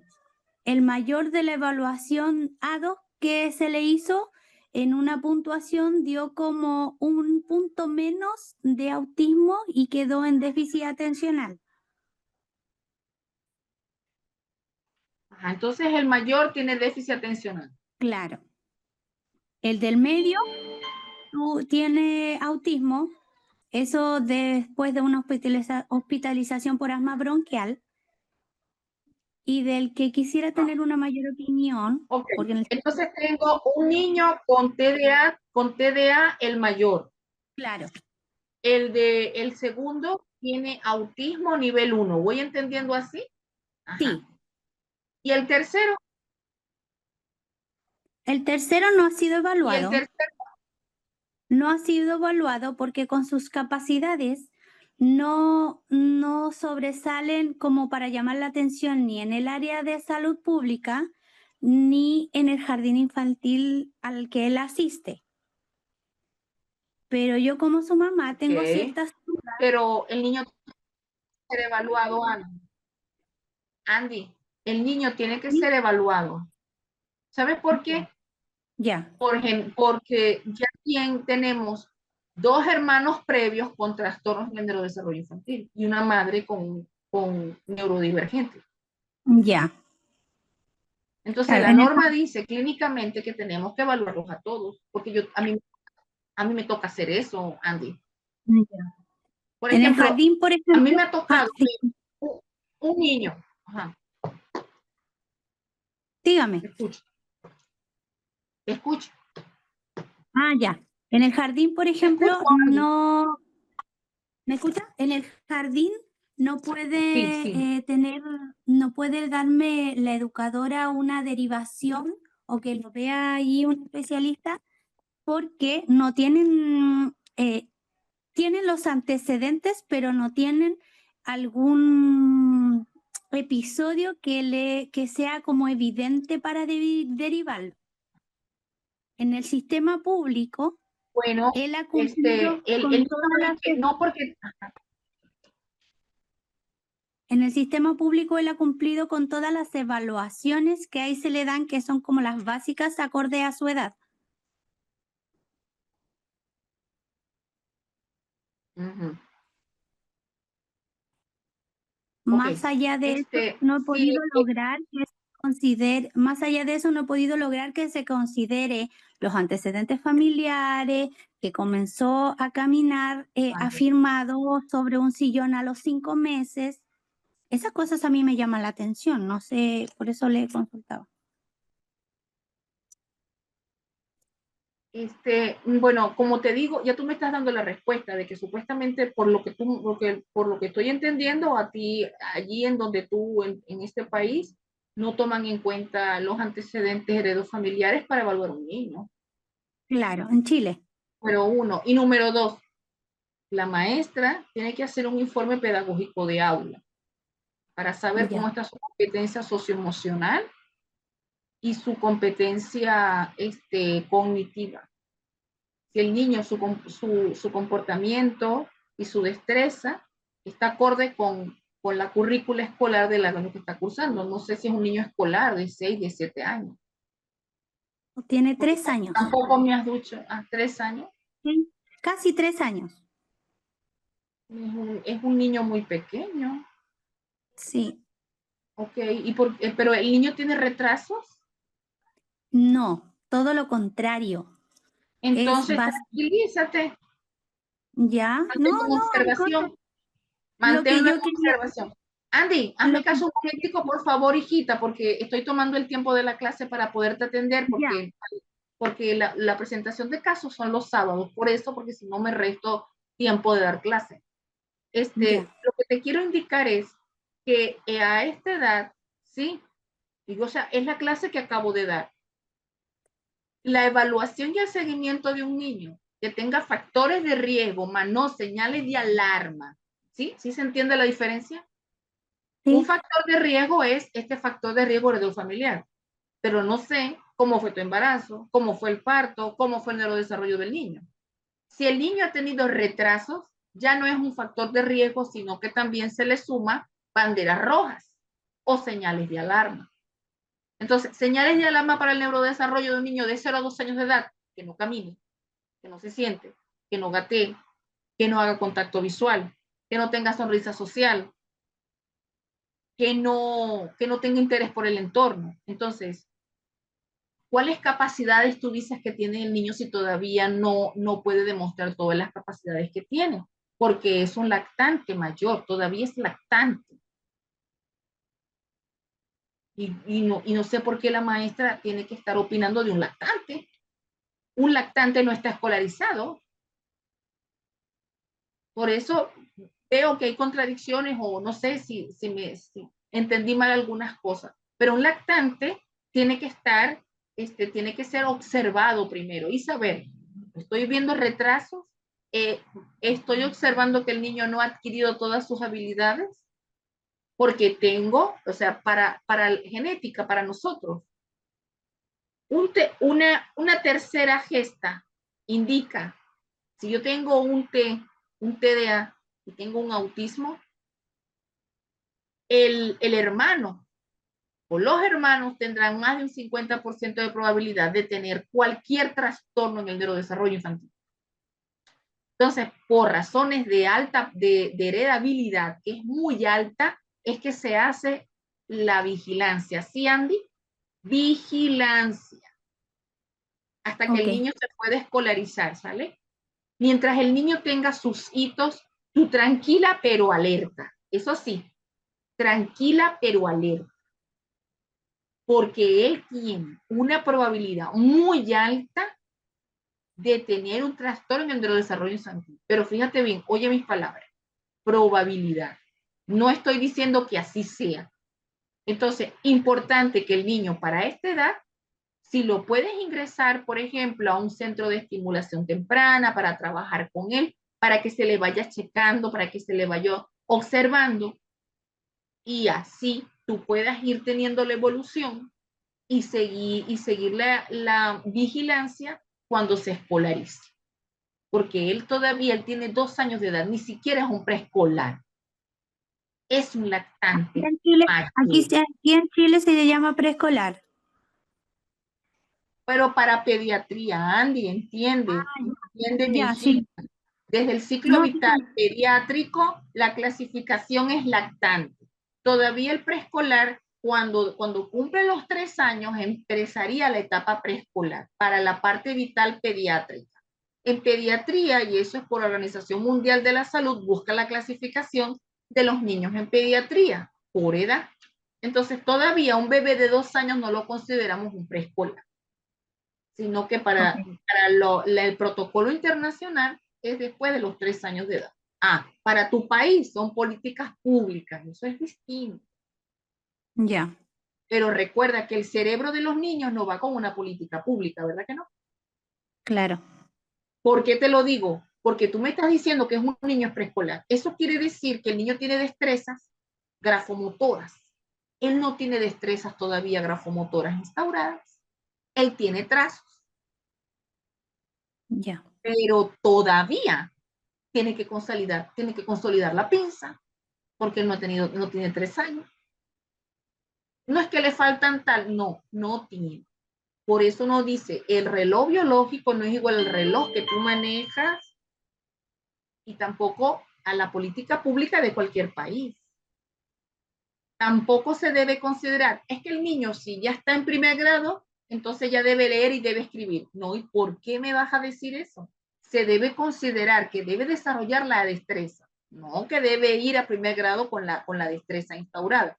Porque ayer expliqué que es a partir de los 6 años de edad que observamos que el cerebro está lo suficientemente maduro para poder comprender el pensamiento astral. Y así vamos. ¿Sí? Andy, muy buena tu pregunta, gracias por tu intervención. Bueno, esperemos pues que puedas seguir atenta y vigilante, atenta y vigilante. Muy bien, vámonos a un receso, ya es la hora, tengo que dejarlos descansar de mí por un ratito. Y al regreso vamos con la siguiente parte, que es la introducción al sistema sensorial. Así que ya regresamos.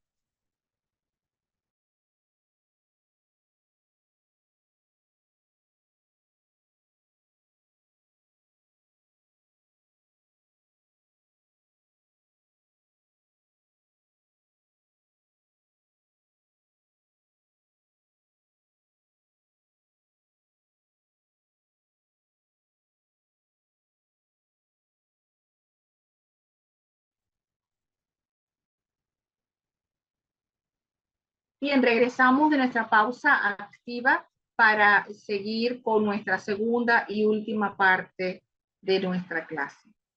Vamos a hablar de lo que sería en el módulo 1, el siguiente tema, además del neurodesarrollo, que es la introducción a la integración sensorial. Y aquí es importante conocer estas bases neurobiológicas de la integración sensorial, en donde el sistema sensorial es parte del sistema nervioso y es responsable de procesar esta información sensorial. Este sistema estará conformado por órganos receptores y por que están involucrados para poder recibir y poder transportar la información a través de las neuronas, que es lo que permite esto o mediante impulsos eléctricos. ¿Sí? Y por tanto, será posible que la persona pueda tener percepción y sensación. Dos términos que no son iguales, son totalmente diferentes, pero son la base para comprender el sistema sensorial y sobre todo la integración sensorial. Una percepción es cuando nosotros tenemos la interpretación de lo que captan nuestros sentidos y que requiere de mi conciencia, de mi conocimiento y de mi interpretación. Quiere decir que la percepción es aquel estímulo en la cual yo le voy a dotar de significado y ese significado va a depender de mi aprendizaje y de mi mente. Si prestamos atención a la imagen, vamos a observar que aquí tenemos una foto para evaluar la percepción visual. Observen la foto y pueden indicarme a medida que van aplicando la concentración y el ver los detalles de la fotografía, ¿qué están observando?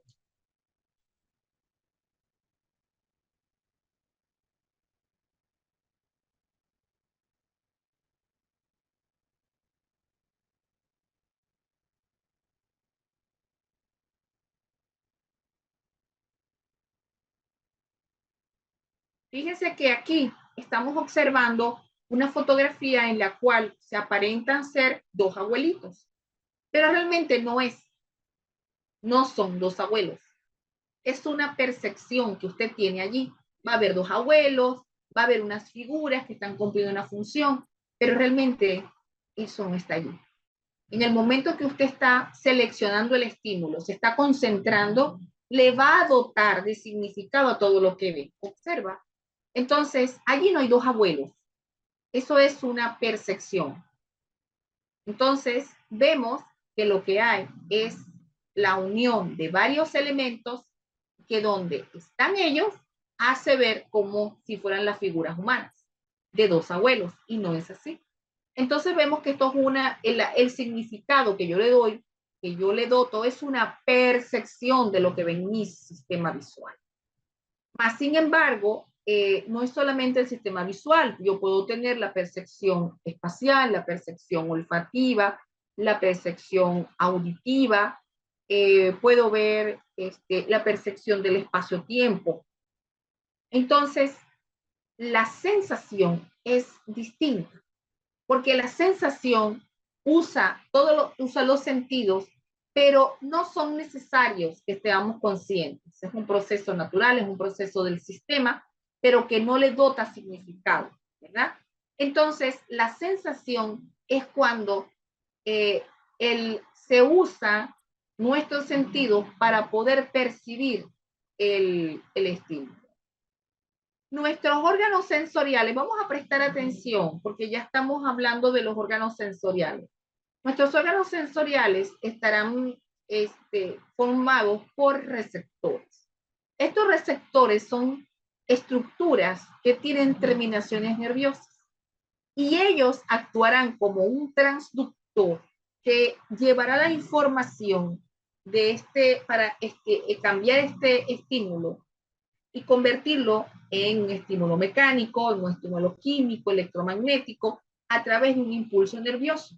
Y esto debe llegar al sistema nervioso. Por ejemplo, los receptores se clasifican de acuerdo a su función. Por ejemplo, a nivel táctil, tenemos unos receptores específicos para temperatura, para dolor. Cuando hablamos del sentido interoceptivo, esto es un sentido que no vamos a dominar, no vamos a trabajar en terapia y tampoco lo vamos a intervenir en una clase. ¿Por qué? Porque es un sentido visceral. Esto tiene que ver con el cuerpo, con el control de la temperatura, del ritmo cardíaco, del respiratorio, de todo. O sea, es visceral. Pero tiene aquí ciertos receptores que me van a indicar lo que está sucediendo en mi cuerpo, ¿no? Cómo está la composición de mi sangre, cómo está mi presión sanguínea. Esto me lo dice. Pero también tenemos otros receptores que son los noni-receptores. Estos noni-receptores, ¿verdad? Son aquellas que servirán para establecer las sensaciones de los estímulos dolorosos. También tenemos los mecanorreceptores, que es cuando yo estoy en contacto con con mi mano, en mi superficie. Estas sensaciones, tanto de un receptor como del otro, tienen que viajar a través de la médula espinal, de las raíces nerviosas, hasta el cerebro, al nivel en donde se pueda procesar esta información dolorosa. Tenemos entonces que los esteroceptores son receptores específicos de órganos como la visión, el tacto, el olfato, la audición y el gusto. Y cada uno tendrá un receptor que tendrá la capacidad de poder entonces determinar lo que está percibiendo por el órgano receptor.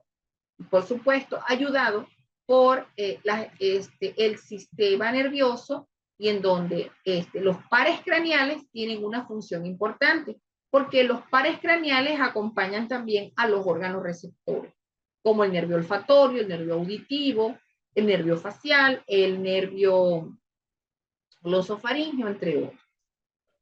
Y por supuesto, la transmisión del impulso nervioso se hace a través de neurona a neurona. Ese impulso nervioso pasa por las dendritas y va entonces saliendo del axón para que se lleve la información. Fíjense lo importante que es esto. Por eso hablamos de que estas alteraciones son neurológicas, son neurobiológicas. Y por lo tanto, la persona que tiene alteraciones a nivel del sensorio no se va a adaptar al medio. No se va a acostumbrar a lo que le molesta, a lo que le irrita y a lo que no puede procesar, porque son alteraciones nerviosas. Y el cerebro es el encargado de poderle dar sentido a lo que estamos percibiendo, porque el cerebro es lo que me permite deconstruir o explicar esa información que yo estoy recibiendo, que me permite ver, escuchar, olfatear, saborear, tener sensibilidad táctil, porque es allí en las áreas del cerebro específicas para estas funciones donde se puede de manera inconsciente y a través consciente de de procesar este estímulo nervioso. Los sentidos, como hemos mencionado, son 8. El interoceptivo, que no lo vamos a trabajar porque es un sentido visceral, pero sí los sentidos como el vestibular y el propioceptivo para hacer el complemento de los 8. Y estos sentidos es lo que me permite transmitir todos los estímulos que yo recibo, tanto de mi cuerpo como del exterior, para darle sentido. Vamos a hablar hoy de lo que sería el sentido de la vista. El sentido de la vista es uno de los sentidos más importantes, más perfectos y más evolucionados que existen. Sobre todo porque este sentido me va a permitir observar imágenes a través del ojo, porque el ojo es una cámara, porque realmente vemos a través de nuestro lóbulo occipital, o sea, nuestra visión es posterior, y vemos no solamente los objetos, sino objetos, su color, la forma, la distancia, la posición y el movimiento de los objetos. Esto quiere decir que necesitamos un órgano como el ojo, el globo ocular, con sus partes, con sus membranas y sus estructuras, para que yo pueda tener la capacidad de poder percibir a través de la vista los estímulos visuales. Y estos estímulos viajarán por las vías visuales, por el nervio óptico, y en donde en el cerebro se van a entrecruzar las fibras que formarán el quiasma óptico e irán entonces al córtex visual occipital para hacerme consciente. Con respecto a los receptores, estos serían los fotos, los conos y los bastoncitos, que nos van a permitir tener mucha más precisión con respecto a el tamaño de los objetos, la forma, distinguir la profundidad, la distancia, la velocidad y la dirección. Por lo tanto, cuando la visión es un producto final que va a integrar varios sistemas. Porque recuerden que no es solamente ver, es que para integrarlo necesito, por ejemplo, el sentido vestibular y propioceptivo, porque yo tengo que detectar movimientos, tengo que cambiarme de posición, voltear la cabeza. Y esto me va a permitir localizar, orientarme y hacer búsquedas. Por lo tanto, el sistema visual necesita de los sentidos para poder cumplir mi función. El sistema vestibular y el propioceptivo es lo que constituyen, junto con el sistema visual, la importancia de poder estabilizar cuando yo necesito hacer una actividad muy particular. Escribir, por ejemplo, voy a tomar nota, puedo ver de un pizarrón, de una pared y tomar nota. Eso me indica que tengo que subir la cabeza, mover los ojos, tener una conexión ojo-mano, que es la capacidad oculomanual, para que yo pueda escribir. Pero nuestro sistema también nos permite captar algo importante, percibir el lenguaje no verbal, saber sin palabras lo que el otro probablemente te quiere decir a través de un mensaje no verbal. Y eso pues nos lo permite el sistema a través de varias de sus funciones, como por ejemplo,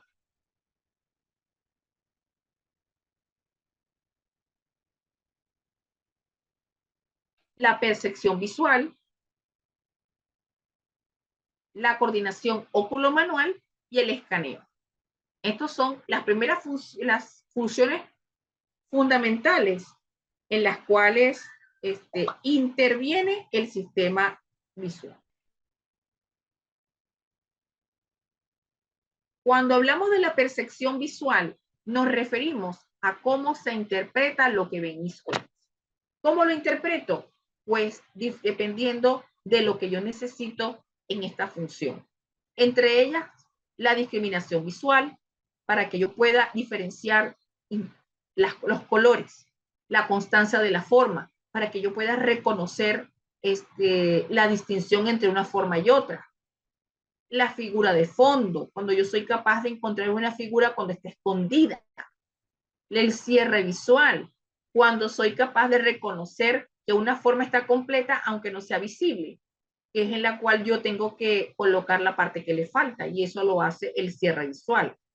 Las relaciones visoespaciales, que me va a permitir comprender los conceptos de la orientación del objeto en el espacio.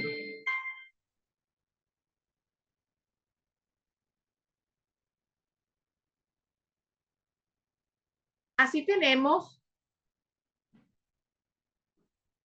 por ejemplo, la memoria visual y visoespacial, que es cuando yo quiero retener una información rápidamente pero por un periodo corto de tiempo. Voy a anotar un número de teléfono, pero no me lo voy a aprender de memoria, pero lo necesito para ese momento. Entonces, estas son funciones importantes.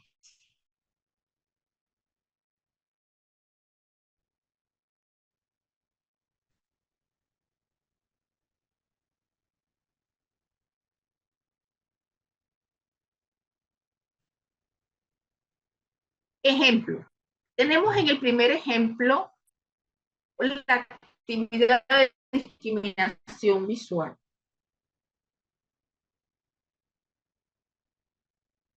En esta discriminación visual vemos cómo, fíjense que aquí en el ejemplo, si se dan cuenta, el ejemplo tiene la instrucción por escrito y la instrucción por pictograma. Vemos entonces aquí que te dice, discrimina dónde está la manzana verde. ¿Y qué es lo que te dice la instrucción por pictograma? Rodea en un círculo la manzana de color verde. ¿Cuántas manzanas tenemos en la imagen? 3. ¿Qué estoy discriminando? Estoy haciendo la discriminación de forma y de color. Todas son iguales en su forma, pero no de color. Entonces, ¿qué estoy discriminando? Luego tenemos aquí la figura de fondo. Y aquí en la figura de fondo, fíjense que aquí te dice la instrucción en pictograma. Colorea el triángulo en color rojo. Si usted observa la figura de fondo, se dará cuenta que hay un solo triángulo con ese color, con esa forma,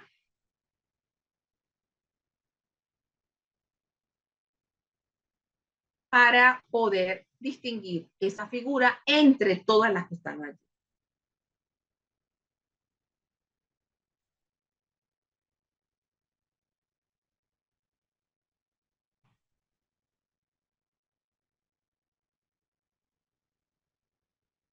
Tenemos otro ejemplo. Fíjense esta actividad de cierre visual, donde el ojo, mi sistema visual me permite reconocer y llenar el espacio con la figura que le corresponde. Eso es el cierre visual. Si le falta una parte y son flores, lo trato de complementar.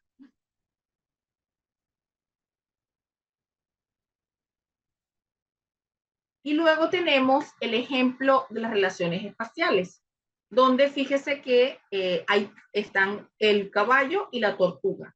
La instrucción es identificar, por ejemplo, el animal que está en la misma posición del ejemplo, ¿sí? Entonces, si es el caballo, ¿cuál es el de los 3 caballitos? El que tiene la misma posición del ejemplo, y de la tortuga de igual manera. Entonces, esto nos los permite el sistema visual. Ahora, la segunda función que tiene el sistema visual es la coordinación óculo-manual, que por cierto, esta coordinación se evalúa en las evaluaciones neuropsicológicas en todos los niños con trastornos de neurodesarrollo infantil en su mayoría, sobre todo porque el TDAH, el autismo, tiene problemas de coordinación óculo-manual en algunos casos. Y se hacen pruebas neuropsicológicas para establecer cómo está esta coordinación. ¿Qué es lo que permite ese trabajo conjunto asociado con ojo y la mano? En donde yo puedo escribir, lanzamiento o hacer actividades en las cuales yo requiero este tipo de función. Y mi última función sería el escaneo visual. El escaneo visual es lo que me va a permitir poder observar y rastrear objetos, tanto en movimiento como objetos estáticos, ¿sí? Esto me va a permitir mover mis ojos y mi cabeza de acuerdo a lo que yo estoy observando. Estas son las 3 funciones principales del sistema visual.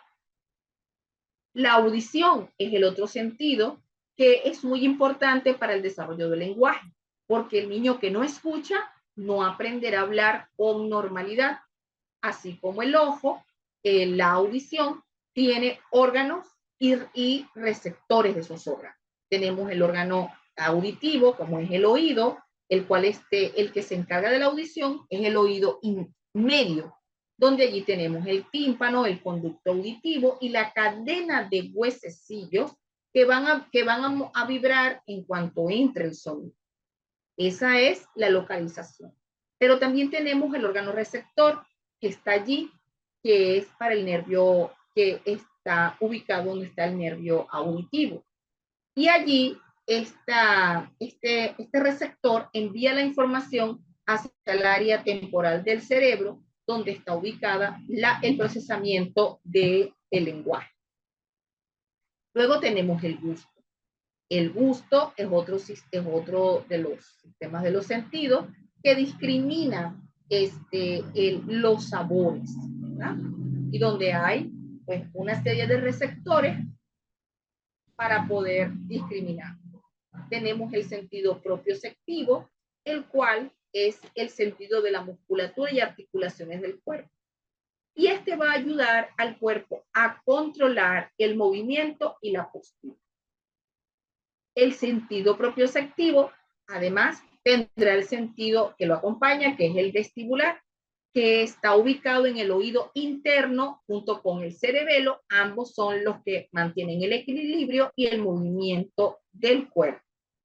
El sentido vestibular le va a permitir a la persona tener mayor información acerca de la orientación, el movimiento, y es uno de los sentidos más utilizados porque eso es lo que nos permite estar activos en nuestras actividades del día. Y finalmente hablamos pues del desarrollo sensorial. Entonces, si unimos esto, el desarrollo sensorial es parte del neurodesarrollo, porque es aquí donde se experimenta la recepción de la información del entorno y así yo podré aprender lo que sucede del entorno, formas, colores, olores, sonidos, mi sensación, mi cuerpo, si tengo frío, si tengo sed, las posiciones de mi cuerpo en el espacio. Por lo tanto, el desarrollo sensorial forma parte de ese proceso de experimentación que el niño tiene a través de sus sentidos y que en el paso del tiempo le va a permitir desarrollar las habilidades cognitivas, lingüísticas, emocionales y sociales de la persona. Bien. Ahora, hasta aquí, porque ha sido mucha información y no quiero abrumarlos de información. Hasta aquí vamos a dejar la parte de desarrollo sensorial, porque luego en la clase de mañana vamos a continuar para que usted observe cómo se desarrolla el sistema sensorial por edad. Vamos a ver la pirámide de desarrollo de Berruezo, los mexicanos motricistas, que nos dan una visión panorámica de cómo se desarrolla el sistema sensorial y la adquisición de habilidades de los niños, para que así podemos ir comprendiendo que un sistema sensorial que tenga un buen procesamiento sensorial, que integre la información, permitirá que el niño pueda aprender, que el niño pueda socializar, que el niño pueda adaptarse al medio, ¿verdad? Entonces, eso es importante. Bien, nos vemos mañana a las 8 de la mañana, hora Colombia, bien tempranito. Nos vamos a tomar el café juntos en la mañana y vamos entonces a seguir con nuestra clase. Como hoy no tenemos personas para participar en los casos, mañana no se presenta caso, sino que mañana hacemos nuestra actividad de reto Silatán, que es la autoevaluación, y seguimos con nuestra clase correspondiente. Muy bien. Cuídense mucho, descansen, ojalá nos puedan acompañar mañana y recuerden que Lina Coronado es nuestra asesora comercial. es la persona autorizada, con teléfonos autorizados y ya conocidos por todos ustedes para que puedan acceder a las grabaciones, si necesitan las grabaciones y tienen duda. Y también ella nos brinda información de cómo acceder a tu certificado y llevarte los materiales. Les recordamos que la clase abierta es hasta el día 8 del diplomado, porque luego solamente vamos a tener la masterclass del grupo VIP. Entonces, ese día vamos a hablar acerca del perfil sensorial número 2 de Winnie Doon y vamos a hablar acerca de las estrategias de integración sensorial en el ámbito educativo. Así que muchas gracias por su atención, muy buenas noches y hasta mañana.